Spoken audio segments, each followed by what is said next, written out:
Tady jsme v agátovém lese a takhle vypadají polystyrenové úly.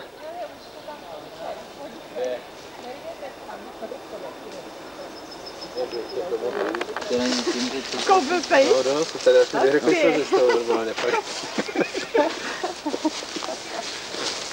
Mě vyjít do vlasu, no ten jeho areál tady vidíte. Se specializací včelařství, dobrý den. No, taky tam vyučuju na vyšší odborné škole volitelné firmy včelařství, ale na střední škole se to neučím. A to je zvláštní škola v Nesedakách. To zvláštní škola.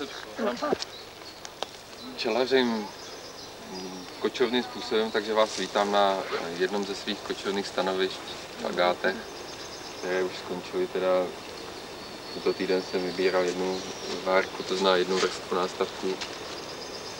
Zítra pozítří vyberu druhou půlku a budu se stěhovat na Slunečnici, která za týden už by měla začínat mít. Platí se něco za přísun? Za přísun mám domluveno právě, že to je vzácnost, že jo. Takže no je to vzácnost. Mám domluveno na Hřebku a na Slunečnici přísun 100 na času, takže aspoň zapať mámou. A tohle je taky vaše tam vzadu? Ne, to je mýho táty. Tomu vám ještě něco povím, to je taková historie celá. Takže abych nejdříve řekl něco o provozu. Včelařím od svých 15 let. Začal jsem s tátovými budečáky na 16 času ve Včelíně. A když jsem skončil vysokou školu, tak jsem jeho úly zřezal a přidělal jsem to na nízké nástavky právě, jako to má tam táta v úle.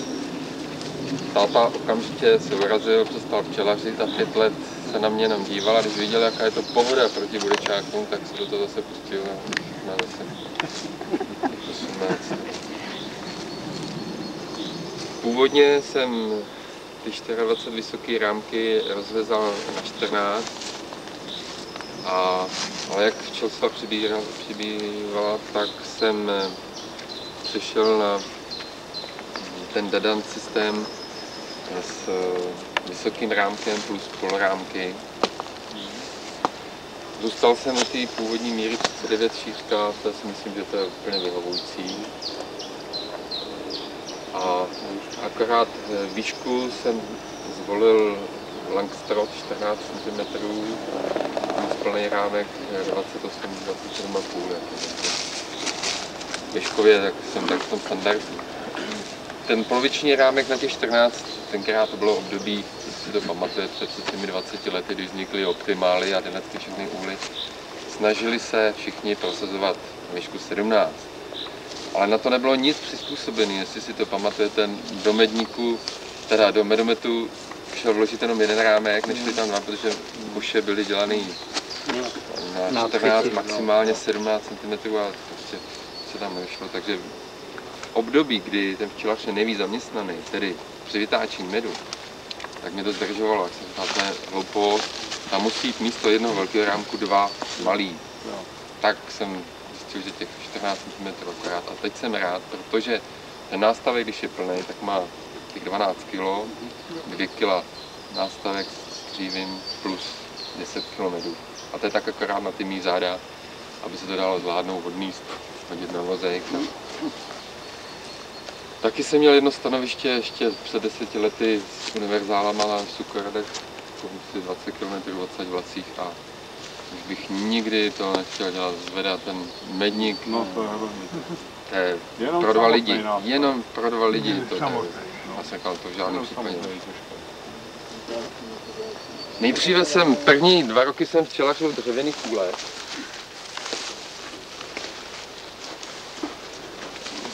Ale 20 let už používám polystyrenové úly vlastní konstrukce.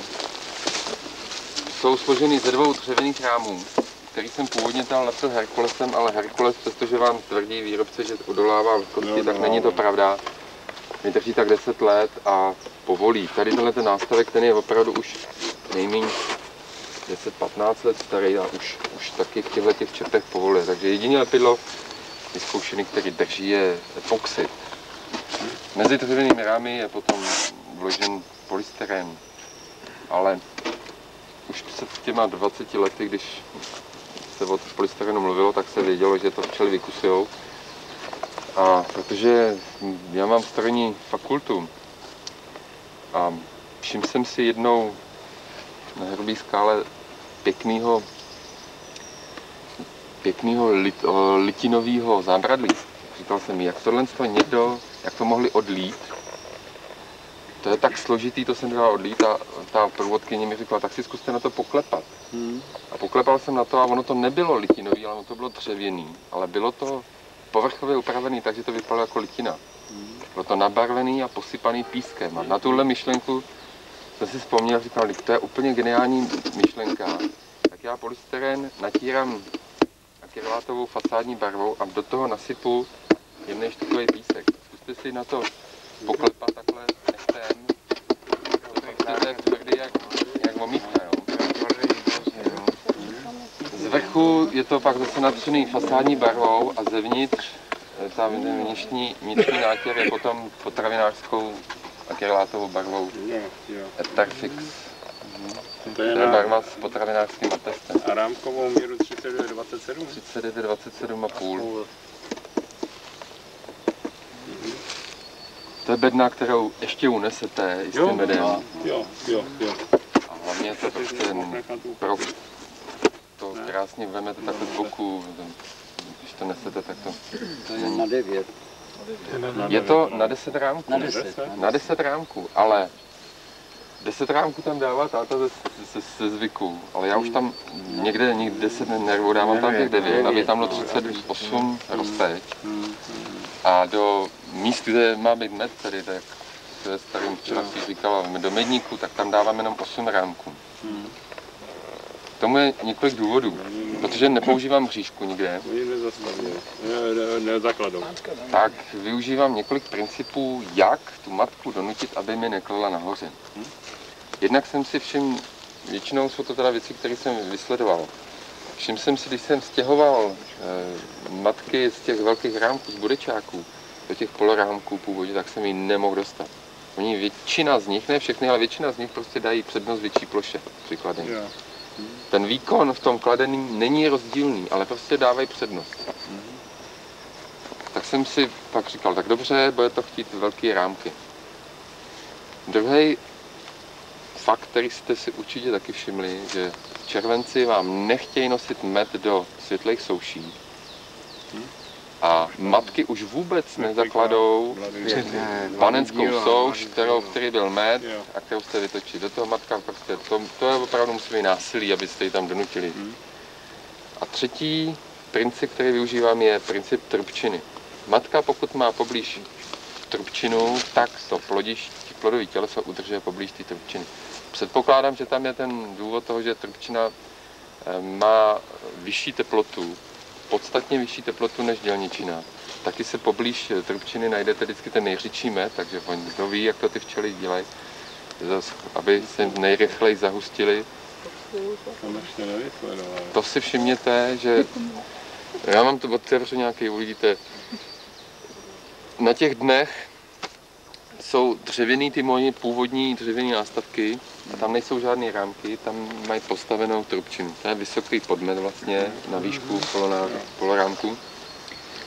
A většina z těch častev to má prostavený trubčinou. To sice vyřezávám vždycky po snůžce, ale on to zase v zápětí postaví a jakmile do toho matka zaklade, tak jednak tam v tom okolí najdete vždycky tu nejřidší sladinu, a jednak to plodiště se drží furt v okolí toho trubčího plnu.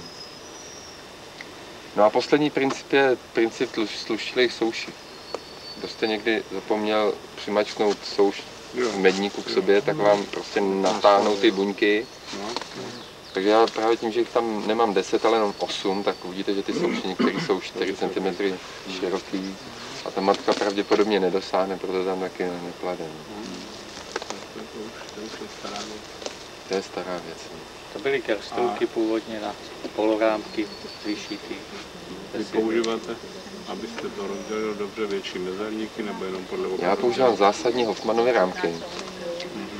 A protože tam Hoffmanovy rámky nemají žádný mezerníky, a protože nemám rozteč 35, ale 38 a nahoře ještě víc, tak se ty rámky vlastně vůbec nedotýkají na bocích. Uvidíte. A stačí, když to tam jenom prolepí tu a tam někde propolisem a drží to pohromadě takhle s tím nástavkem, budu točit a vidíte, že ty rámky z toho nevypadnou. Přestože se navzájem nedotýkají.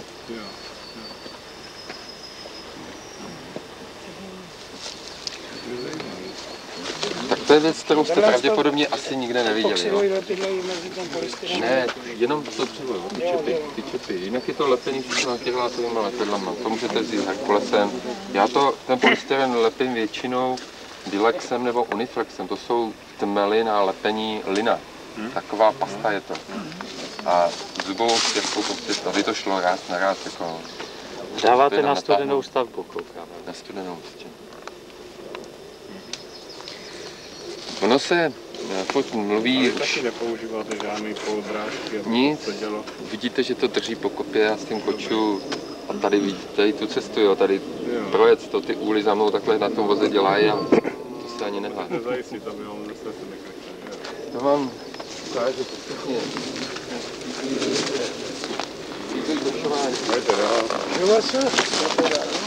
Jdeme sem. První věc, kterou při kočování potřebujete to včelstvo stáhnout.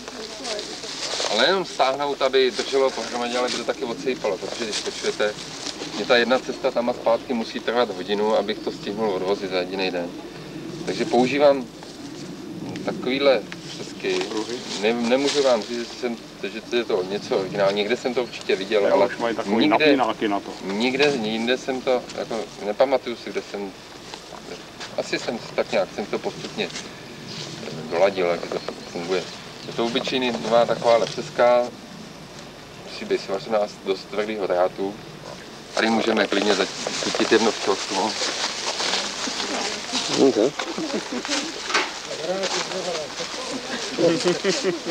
A protože všechny dna mají ze zadu takový zdrání, tak jenom k tomu úlu přistoupím, takhle ho chytnu, podhodím popruh.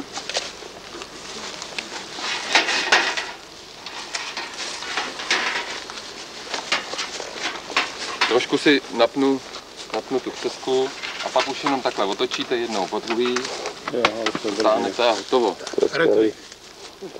A pokud to včelstvo má nějakých 20-30 kg, tak ho můžete vzít a prostě takhle odníst. Ale tohle to má nějakých 50 kg, to bych si netroufal někam nosit. Tak používám vozejk. Manželku ke včelám nedostanu. Tu dostanu maximálně tak někdy k vytáčení, někdy, ale většinou tak akorát, když přijdou peníze, tak já se budu snažit s těma včelama moc nehýbat, aby jsme nerozrušili, ale předvedu vám způsob, jak nakládám tu úly na vozejk. Tím, že někoho naložíme nějakého hodně těžkého člověka, ho odvezu. Teď uvidíte něco, co jste nemohli nikde vidět. Nazývám to Indrrudl. S velkými koly, takže lze s ním projet napříč všem bramborový řádky bez problémů. A je konstruovaný tak, aby vyzvedl i 100-kilový úl do výše půl metru pouhým přišlápnutím nohou, takhle. A to je úžasné. Tak, teď bude z vás nejtěžší. Nějaký dobrovolník. Vlastíku, Tak si tady stoupněte si na to. Tady se přidržte, abych... Musí vzučet. Vidíte, v pohodě. A on má 105? Ten půl prostě naberu, překlopím ho. Vezu ho, protože to má na studenou stavbu, takže ty rámky jsou nakloněný, nebo to nevadí. Takže to je můj základní dopravní prostředek. Vidíte, že už je to volítaný kola z Ukrajiny. Tu studenou stavbu kvůli tomu transportu? Ne, studená stavba, to je základní stavba jako teplá, to je fakt tak do včelína, ale včely musí vidět na tom, co se děje venku. Z každé uličky musí vidět do Česna. Čím je chcete rychleji dostat ven, tak první sluníčko, který zasvítí raní na Česno, tak musí to vidět všechny včely, že venku je světlo. Tam ten spodní? Ale jde to otočit? Studená teplá? Tohle ne, to by muselo být čtvercový, že? No, vlastně to Tady to je čtverec, ale ten praktický čtverec. To znamená ne, že tam je čtvercový nástavek, ale plot, to znamená vnitřní strana rámku na souše dohromady vytváří čtverec. Oni říkají čtvercový nástavky, ale není to vlastně čtverec, protože to je do obdélníka. Čili obývají jenom tu souš, ne to dřevo okolo. Tak, a teďkon bych vám ukázal manipulaci. Já tady mám jeden nástavek. Mám tady někde jedno včelstvo, který má děravý nástavek. Protože polystyren je materiál, že je to otlustný. Láďo, pojď filmovat. Filmuj, já se nechystám. Co? Já se tam dám jinou. Jeden děravý tam, jo. Tady byste si mohli všimnout, že tady je mřížka. Kdyby někdo byl všímavý, tak neříkám, že to vymění. tady mám jedinou mřížku. A jak přelažíte bez mřížek? Zase nechci vidět matku pořád. Pojď, má doma. Má doma. Jo. Níž, tady máš si voka. Nevím, jestli se to vylíhlo už, jo, ale...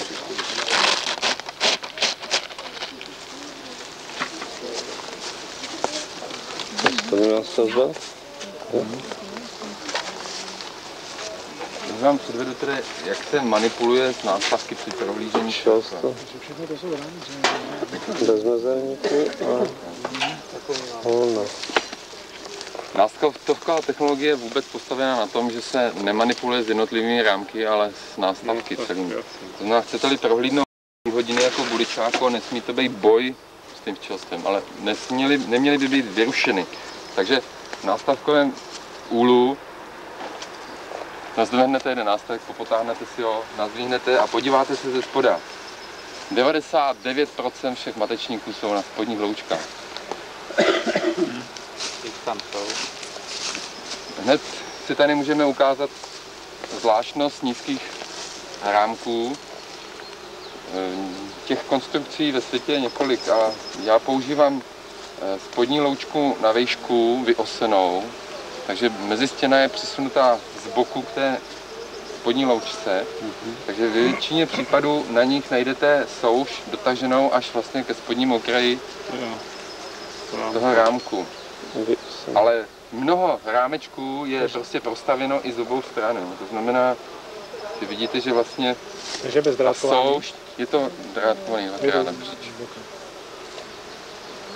Takže když se podíváte vlastně na tu vejšku v tom hroznu včel, je minimum dřeva a minimum vzduchových mezer. Tady je 8 mm rozteč mezi spodní hranou horního rámku a horní hranou spodního. A vlastně ty včely tady mají pouze tu jako horní loučku jako překážku.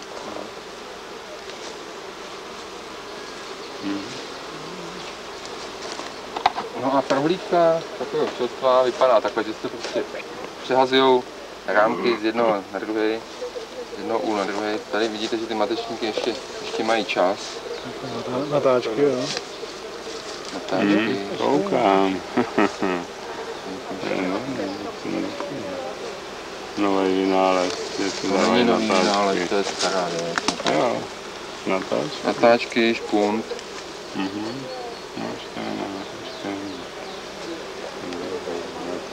Aha. Spousta lidí se diví, jak je možný, že ty včely se o to starají. Pravděpodobně je to tím, že teda že to včelstvo musí být, jak bych řekl, v přirozeném stavu, to znamená, nemělo by být v rajovém stavu, mělo by mít dostatek zásob a pokud jsou ty matečníky umístěny dostatečně daleko od plodiště, tak i měsíc si ty včely starají o tyhle ty matečníky, o ty matky. Proč měsíc, jo? Tak já mám matek dostatek, ale kdyby náhodou byl nějaký problém s... Tak je necháte v tom, nebo tak je tady nechám prostě jako zálohu. Necháte je oplozovat kde? Jen dáváte neoplozený? Oplozování dělám zásadně v oddělcích. Oddělky dělám v nízkých nástavcích, které oddělují 2 igelitama od spodního včelstva. Ten nástavek otočím směrem dozadu, aby často měli zad a ty 2 igelity kvůli tomu, že jeden igelit se přilepí na to spodní včelstvo, druhý igelit na to horní včelstvo a chcete-li se podívat do toho spodního, jenom chytnete ten oddělek, hodíte ho stranou, utrhnete igelita a můžete prostě prohlížet, aniž byste ten oddělek vysypal. Jeden nástavek, jedna matka. Nerozdělujete to. Tady to dál už prohlížet nevím. No, tak to je matečníky. Ale jak to vypadá ze spoda, ukážem třeba tady na těch sousedech.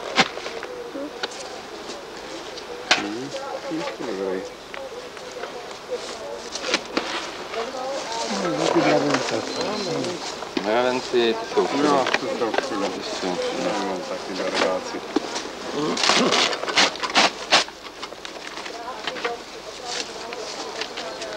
Takže prohlídnout včelstvo musí být dílo maximálně minuty. Podívám se, vidím v pohodě nějaká miska tady. Matečníky nejsou. Pořád. Teď si to zkuste potěžkat, ten nástavek jste vážili. No, vidíte, že se to, je tam takových 8-9 km, není to úplně zavíčkovaný. A všimněte si, že s tím nástavkem můžu manipulovat, jak chci, a ty rámky nevypadnou. Jo? Když je to přitmeleně, je tam 8 místo 10. Je ta rozteče tak velká, je tam jsou centimetrový mezery mezi bočními. No, od oka jistě. Tady to je prázdný nástavek, vytočený, takže to je jenom upravený. Tady máme vysoký nástavek. Tady se můžete podívat, tady jsou 3 letošní mezistěny, postavený. Můžeme si jenom cvičně kouknout, jak jestli to zakladli včely. Oni ty mezistěny, pokud se vkládají dost pozdě, tak ty včely zanesou medem a matka nemá čas. Už to nezakladá. Vypadá to takhle a to je malér, že jo? Takže to se bude muset na zimu vyndat a dát tam nějakou tmavou souš. Ten druhý rámek je to samý, ten třetí je ale zakladen. Co s takovýhlema panenskýma soušima? Jediný řešení, když máte nějaký roj, strčíte v roji, tam to matka zaklade. Pak přidávat z jara. Pak zaklade. No já to nepřidávám na jednou, jo? Dávám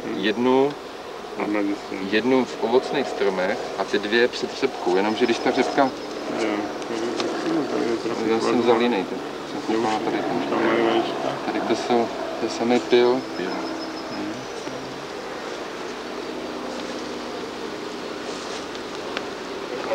Plodovaný. Jestli byla služka dobrá. Ale není to postavený pořádně. Jo. Líznoucí ploch.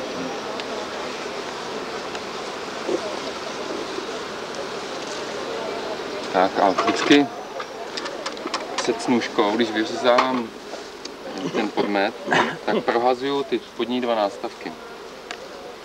Tímhle s tím, protože tohle na plodování ty matce nestačí. A vždycky zabere pár rámků z toho druhého. Tak je takový ten základní princip u nástavkého včelaření, rozbíjet to plodiště stále, potýho přehazovat, aby se snažila to včelstvo, jak bych řekl, znova vytvořit vytvořit to plodové těleso a tím motivuje ty mladušky ke spotřebě vlastně mateří kašičky na proplod několik matečníků. Vidíte, tady se podívám, vidím, že tam nic není, plodu okolo dobrý. Vysoký nástavek, abych se s ním nemusel zvedat, protože bývá dost těžký, tak ho... Tady dole bývají ty nejdivočejší včely vždycky, že jo, tam jsou ty pohotovostní, který čekají na snůžku, takže tohle to čeká na vyřezání. Všimněte si, že v drtivé většině to bývá trubčina, i když tam někde můžete najít kousek dělničiny, ale... Takže kolik to je výška? To je 15, 14 cm, jo? 14 výška rámku. My to tady rozebereme jenom proto, abych se dostal ke dnu, abyste viděli dno. Takže to je zase něco, co jste nikdy neviděli. No to ne teda. Nám někdo ukazoval rozebrat včelstvo. Meramence jsou všude. Všimněte si, že používám ocelový dna. To se tady no to jsou do ruky, je poměrně těžký. Je to z jeklu svařený rám, ale s dřevěnou vložkou, takže ty včely s tím železem v podstatě nepřijdou do styku. 2x20 na 20 a jednou dva plochy. 15 na 60. 15 na 4 na 60 na 50 nebo tak. Tak kvůli čemu, že to je železný, aby to bylo tuhý nebo co? No, měl jsem dřevěný, ale vydrželi těch 20 let. No to od spoda přece jenom je vlhko. Co to dřevo? Dřevo prostě skončí a tady to vydrží. Tak jsem řekl, když už budu dělat jiný, tak musím vymyslet. Dokonce jsem byl přesvědčený o tom, že udělám ty na betonový. No, dejte si to tam, ať může ulítat domů. Protože v Africe dělají betonový úly taky. Jo. Úly termitům. Tam je to rozezírání termity. Já si říkám, zkusím udělat betonový, to mě opustilo tahle myšlenka. A mravenci, vidíte, ty si dna betonový. Tak jsem říkal, udělám to ocelový, posvařovaný šroubama, přitažený dřevěný rám a vložka. A takhle by to mělo být navždy. Tady v rovnici je zinkovna, takže první várku se nejdřív natíral, ale pak jsem říkal, že je to hloupost. Ty další už vidíte, že jsou pozinkovaný.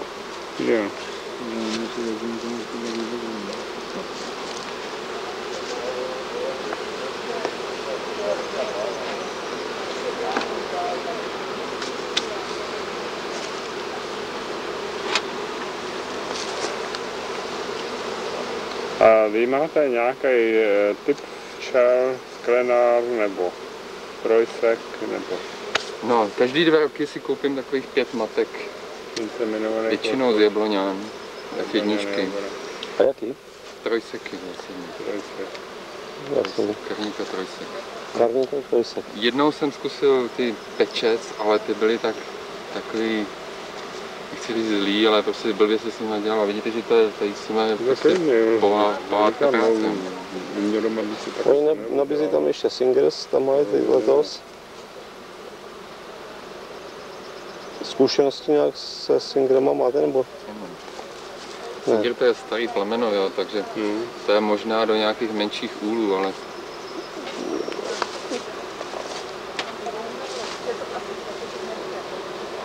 On tam pofoukám, oni mají tady... Takže...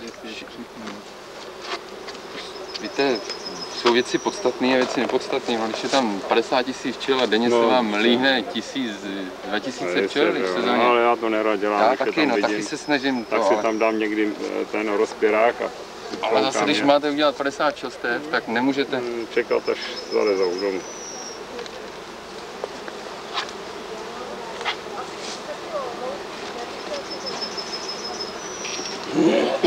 Tady vidíte, tady se ještě nějakých 8 km vytočí, takže když to uděláte to průměr nějakých 15 20 kg z agátu, tak to bude rád.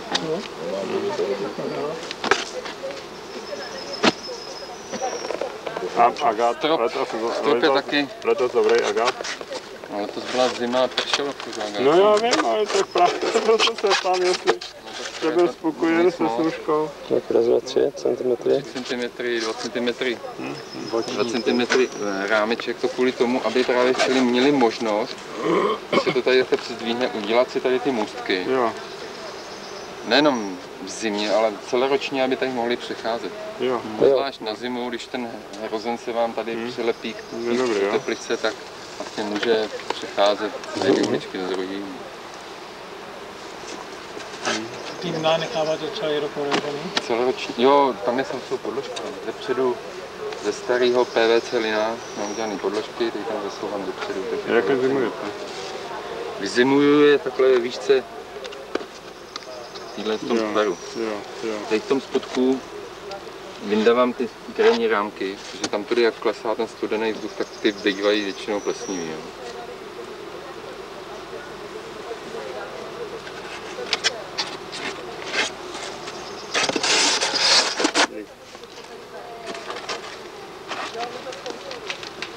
A to děláte s vápajtenantím půdu. To jsem tady měl předloni, no. Ale to Dvou se- čelstev. Ale to se vtiplo, tak...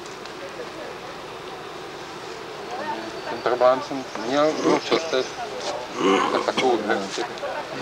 Všechny jsem vytáhl, vyházel ze dna, ale jako pak se to neobjevilo. Ty souši, Ale které léčíš to něčím? Ne. Ono se to v podstatě léčit nedá. My jsme opakovaně asi 10 let zkoušeli kyselinu mravenčí a ta to má likvidovat, ale vidíte, že se to vrátilo, to bylo předloni. Takže to není univerzální lék, to je záležitost, která vám přijde jednou, když je počasí a ty spory jsou prostě někde v té přírodě. A jenom na některých čerstvách. Ne na všechny. To je každý čas to jiný.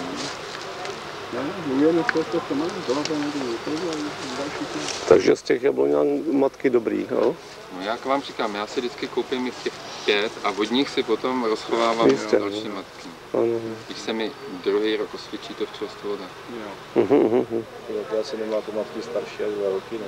No, matky chovám na 2krát. Já nejsem zastáncem toho, že by měl i malý včelař, za kterého se považuji, dělat za každou cenu takový ten tvrdý chov matek, ale proč nevyužívat hrajový matky? Takže jakmile v řepce mám špičkový včelstvo a má matečníky, tak nelením a okamžitě dělám oddělky.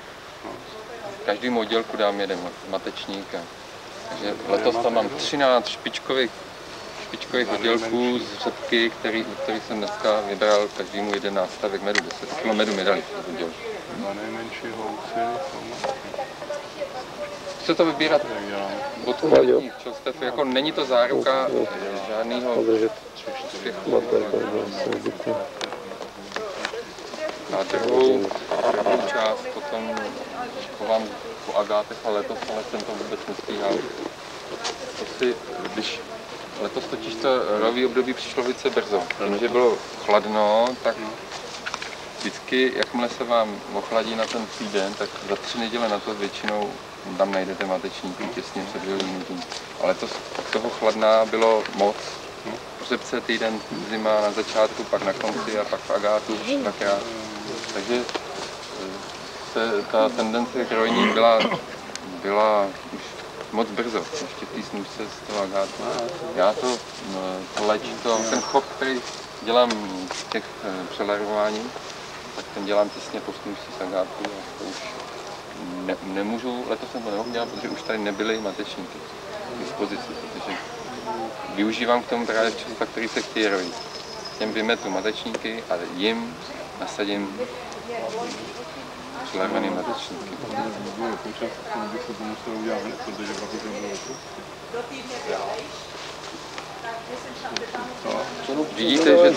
Vidíte, že já ty trubce tam mám trvalé. To jsou skloně.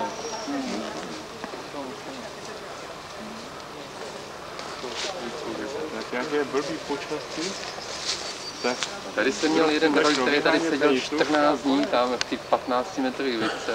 14 dní, všechny ty deště ho omejvaly, tam je taky mrtvý čas cesty. Nikdo ho nesoudal. To nejsem blázen, nevím, který jsem to nevím. Jo, to byla koza. Ale ten kapitální beran, to je Macek, ten má dvakrát překroucený, to je kousek. Kolik to tady? Ani nebyl nějak divoký, Tady jich je 48, 13 šelstev na zahradě a ještě tam mám ty oddělky, no, tak je kolem 60 šelstev.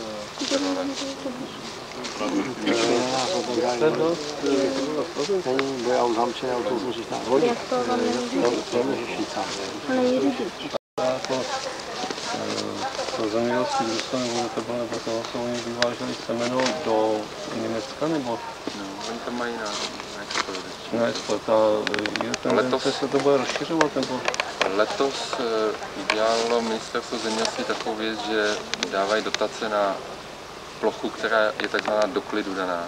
To bude Evropská unie, to nás čeká. Právě oni dokonce dávají snad 5 000 za hektar dotaci, s tím, že se tam může ale pěstovat nejenom tadyhle ty směsky, ale dokonce i řepka. Je řepka jako... Je řepka jako průmyslová rodina, jo? Když to je na bionaftu, jo. tak je to rozdělený jsme na klidu. Tak právě říkali, že to je velice výhodné. Já jsem byl spokojený na té Slovence. No, loni to byl špičkový rok. Já tam, loni bylo totiž suchý jaro a když zaseli slušnou slunečnici, tak jí vzešla jenom půlka. A zapršelo až za měsíc a to sklíčila druhá půlka. Takže slunečnice kvetla 5. července, týden, 14 dní, pak kvetla slazenka, 14 dní a pak kvetla ta druhá půlka té slunečnice. Takže já tam byl 2 měsíce skoro a jen jsem vytáčel.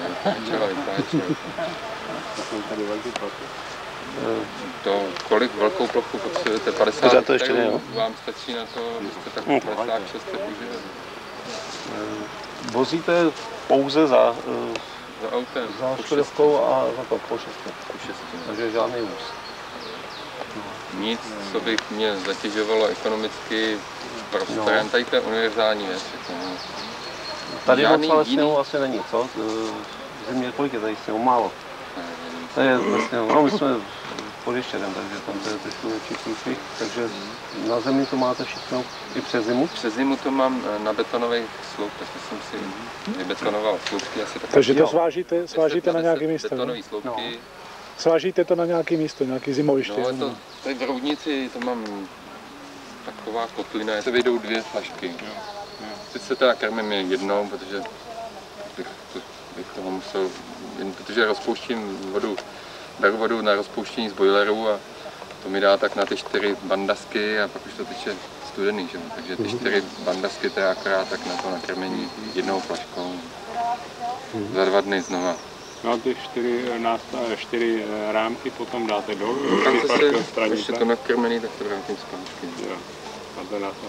A snížíte to na? Žádný jiný příslušenství. Ta flaška to je jediný příslušenství toho úlu, který nic víc navíc tam není. Ještě kecám ta podložka. A ty podložky ty mám umytý na sebe, to udělá takový štůsek a lahve mám na policích, takže nepotřebuji nic víc. Ne. Vždyť je to tam uvnitř v tom úlu, tam strčím rukou, to tam položím rovnou na rámky. Pokud ta flaška sedí s tím prosakovajícím krmítkem na rámkách, tak často.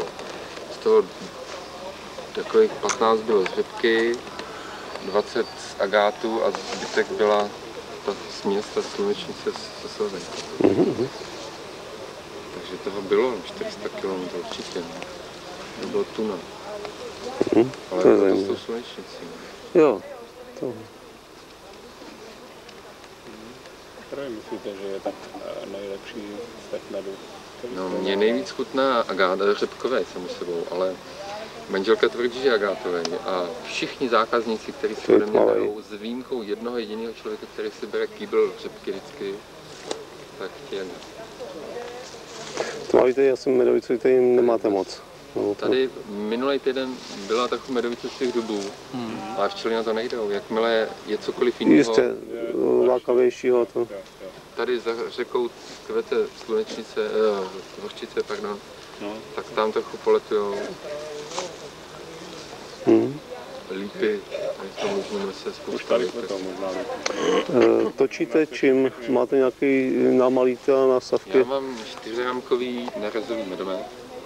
Jo. Od víčku to ručně na 2x vidličkou. A tím, že mám široký rámky, všimněte si, jak to bylo bíle víčkované. Oni vždycky, jak to nastavějí, tak to udělají z bílého vosku a z toho samého vosku, z kterého jsou ty buňky, udělají víčka. Oni na víčka berou vždycky vosk z buněk. Takže ty víčka jsou bílé, křehoučky a to udělám jenom takhle. Je to bez problému. Používám takovým na ten víčkovací stůl s tím hrotem, takže to je záležitost chvilky. Od víčku 8 rámků, mezi tím se mi těch 8 vytočí. Nepotřebuji žádnou jinou mechanizaci, jako furt nějaký nůž a nějaký víčkovací. To bych, kdybych dělal na 2 medomety, tak možná. Ale to už bych tam musel mít lidi na to. Musel bych na to mít další pomocník. Takhle to vyberu, za 2 hodiny mám plný vůz, 40 nástavků, odvezu to do garáže, vedu se domů na kafe, nafasuju 2-3 piva a jedu do garáže a přes noc do noci do 1 hodiny, do 2 vytáčím. Loni TDčko, ale to vyšlo v tom inzerátu včelařství. Kdybyste náhodou někdo měl zájem, Abych se dovolil. svý vnoučata nebo děti, co mají počítače doma, tak Za kolik to za máte? 200 bych vám to prodal. Abych se s dovolením vzal. Je to plný, je tam přes 750. To je přístroj od firmy Mitronek, myslím.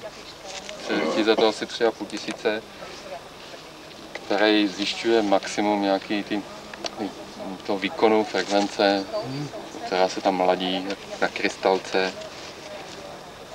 Zařízení, jak chcete, za to asi 3,5 tisíce. Já si myslím, že by se to mělo vejít tak do 1500, 2000 maximálně tohle zařízení.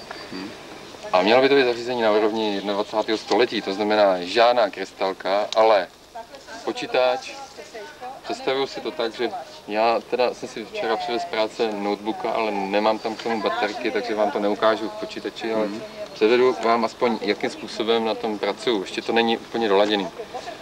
Celý ten princip se skládá z části snímání toho zvuku, potom přenos toho zvuku do rádia, nahrání na kazeťák a z toho kazeťáku potom ten analogový nízkofrekvenční signál digitalizuju do počítače a v počítači jsem udělal program na frekvenční analýzu. Kdo jste dělal vysokou školu, možná si pamatujete Fourierovy řady a Fourierova transformace a něco s komplexníma číslama šílenost. Musel jsem se zase trochu převrátit mozek na ruby, abych to dal dohromady. A chodí to. Chodí to v podstatě, teď už mám řeším jediný problém, jak ten zvuk nahrát. Já vám to předvedu. Takže mám to udělat vymyšlený takto, že to bude fungovat tak, že tady někde na kraji někde stanoviště se zapne, jo?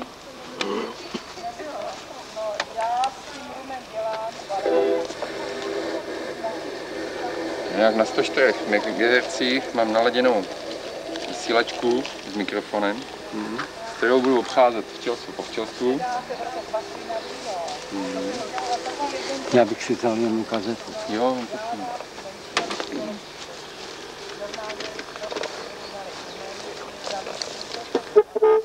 víte, že je to naladěný, že to chytá zpětnou vazbu. A tady je otevřenou cestu, tak na tohle dám rigeliťáku, aby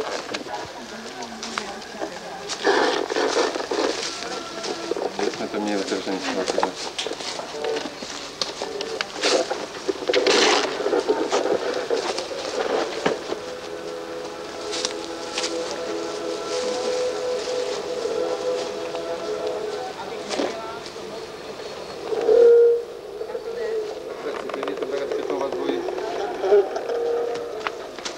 Tam, jo.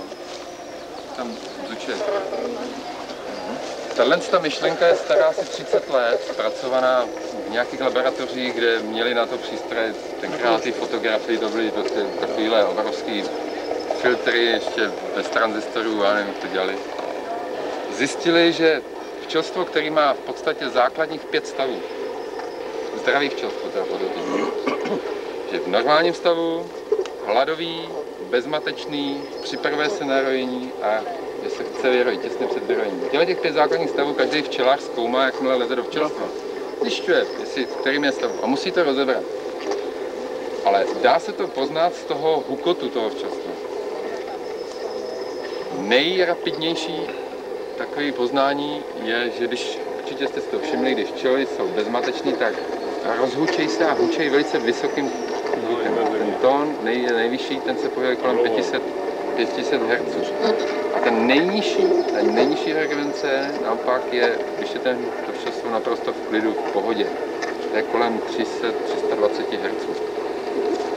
Takže bych si to představoval tak, prostě tenhle ten zvuk nahrát na kazetu, buď to tady v autě nebo doma v klidu, včelstvo po včelstvu zpracovat, porovnat s tím stavem, mít to uložený v paměti, porovnat s tím stavem minulým, aby bylo vidět, jestli ta frekvenční křivka se posouvá nahoru nebo dolů. A pak bych věděl, že mám přijít a nemám prohlídnout včelstvo číslo 7, 12 a 13, a ostatní, že jsou v pohodě. Tak je to trochu věc science fiction. Víte, že ty včely, ale které jsou moc blízko u toho, že vy tam dělají takový ten velký hukot, že to bude chtít pravděpodobně dělat jinak.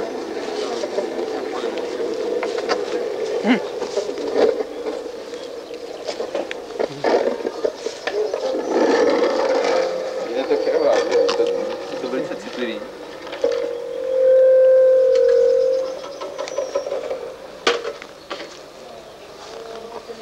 Rozhodně se bude muset to rádio vypnout, to znamená, stačí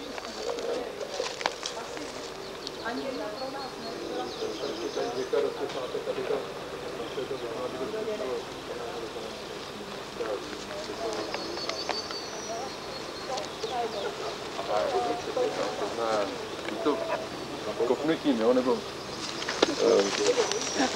pokouřením, jenomže jsou takhle v klidu, tak Doběhnu pro souseda. prostě jenom donutit, aby zahučeli. Stačilo by takových 10 vteřin nahrát z každého včelstva. No a to vyrušení zahučení má úplně jiný zvuk potom, ne? To potom neříká nic o toho včelstva, když to takhle vyruší. Snímá ten zvuk v klidu. Asi by to chtělo právě vysledovat třeba i tu dynamiku toho, jo? Jak se to uklidňuje rychle. Takže když je včelstvo bezmatečný, když do něj klepnu, tak se nezastaví, jak bude hučet. Ne, z domova. Akorát to obejdu, To je skvělý.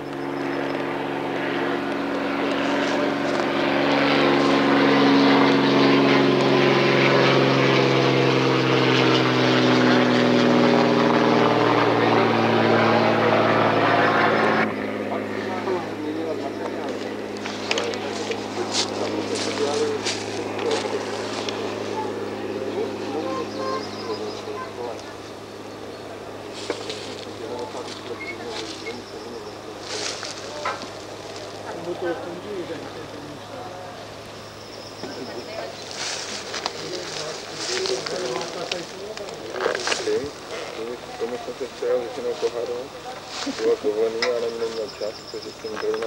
Když operoval dýma, tak určitě každý máte to dovolený, že to prasklí, lepený na alkaperenem, to krásně drží jedna že pálím tam farbu a... I stromu na to. No, takový trům. Tenhle ten stačí, když fakticky to takhle naučí, škrtnete jednou sirkou a hřiku. A musí se ale okolo toho opakovat. Takže tady se vozejch normálně na přepravě včelstev. Ještě 14 dní jsem nabarvil fasádu na žluto. Zlatou žlut, tak si tam namalovat pčelů. Takovou nějakou stylizovanou. Tady je. Německou divočinu. Dejmák upravený kůžej a slepený alkaprenem. Průchodnej, že i velký zemědělci, kteří prodávali mlíko, tak si toho nechali, že to... Problém s obalama je šílený, takže já prodávám doma med zásadně do vlastních obalů, tam mám na dveřích do vlastních obalů. Už se lidi naučili nosit si sklenice, jestli to mají umytý nebo čistý, je maximálně dával na to nový víčka, protože mám ještě z minula nakoupenou krabici víček, tak to dělám nevím.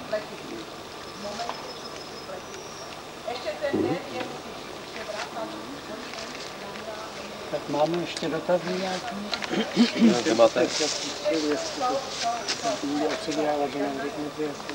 No, právě táta si vzal ode mě pár těch úlů, ale už to nepředělal na ty vysoké rámky, no, takže on právě původně dělal v kuličácích. Já to mám v genech, protože pradědové oba dva, dědové oba dva včelaři, tátové oba dva včelaři, takže já už to mám geneticky daný. A když řezal ty úly, tak to musel No to nedává, ale ještě jednu věc jsem vám chtěl říct. Já dělám předsedu tady toho spolku v Roudnici a vždycky na každý schůzi těm dětkům nadávám. To je vaše chyba, že nemáte nástupce. Každý rok musím likvidovat jedno, dvě pozůstalosti, s tím nic nechtějí mít a prostě vždycky říkám, to je vaše chyba, vy jste si měli vychovat svý nástupce, ale vidím teď můj kluk, už mu 21 a vidím to, že prostě lachtaní ruce. No a to jste profesorem. A co my obyčejní lidi? Co my máme říkat? Jo, nikdo není doma rokem. Zpředu jsem ještě nefilmoval. Takže každý nástavek má časínko.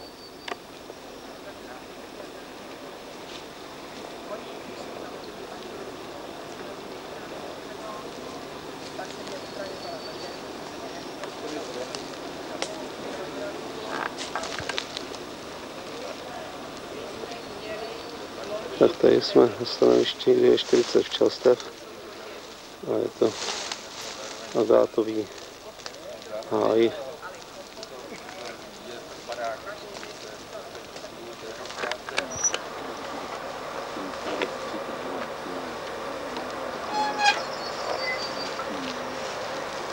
Já totiž, víte, jak já vážím úly? Mám ten výklad, ale takový hád, když termín, tak to dělám takové fiskální nemusím, já mám hák s míncíkem a jenom takhle chodíme. Jo. Teď si to zkusí, opřete se o to a to poznáte hlavou. Jo. No, tady bude taky 20. Budete mít to veznout. Poznáte prostě citem, ani nemusíte do ní chodit a víte, tam něco je a nic není. Vážení. Intuitivní vážení. Vážení, hodnocení. Vytočený. V tom chladnu nalezej místo. Takže to jsou dřevěný Tak je a když to tak je, no tak... rámky. Kolik máte procentových? A mezi tím je polystyrén. Letos jsem tady měl 5 rolů. 10%. Na řepci 1 rolu. No a 5%. Dřevěný. Dřevěný dno. Nehledám. To náhoda, když to měl. Záměrně, to stejně nehledám. Orientační ty body, žádný barevný úly, ale musíš mi tam různý ty značky.